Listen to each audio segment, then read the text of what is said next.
కౌశిక్ ఏదో కొత్తగా పాన్ 2.0 వచ్చిందంట. దానివల్ల ఈ పాత పాన్ కార్డ్స్ ఏమి పనిచేయమంట కదా, మళ్ళీ కొత్తగా అప్లై చేయాలంట కదా. ఏంటది?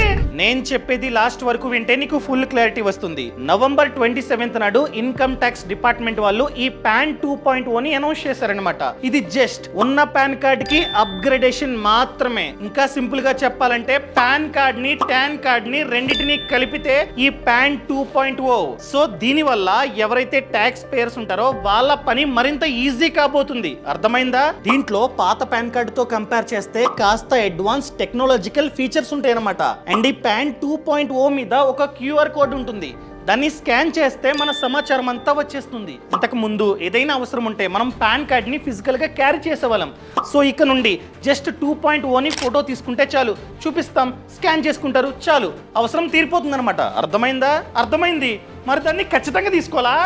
లేదు, మ్యాండేటరీ కాదు. కావాలంటే ఒకవేళ నీకు 2.0 కావాలంటే అప్లై చేసుకోవచ్చు. అప్లై చేసుకుంటే కొత్త పాన్ కార్డ్ అనేది వస్తుంది. అదే విధంగా ఎవరైతే ఫస్ట్ టైం పాన్ కార్డ్ కి అప్లై చేస్తున్నారో వాళ్ళందరికీ 2.0 వస్తుంది. పాత పాన్ కార్డ్ రాదనమాట. సో అప్లై ప్రాసెస్ కూడా చాలా సింపుల్. ఫ్రీగా ఈ కొత్త పాన్ కార్డ్ అయితే వస్తుంది. కావాలంటే అప్లై చేసుకోవచ్చు. ఎలా అప్లై చేసుకోవాలో ఆల్రెడీ పక్కన కామెంట్స్లో మెన్షన్ చేసా, చూడు. ఆగగు. 2.0 పాన్ కార్డ్ వచ్చేంత వరకు పాత పాన్ కార్డ్ పనిచేస్తూనే ఉంటుంది. ఎటువంటి ప్రాబ్లం లేదు, గుర్తుపెట్టుకో. అర్థమైంది? దీన్నే వాడుకుంటా. Thank you.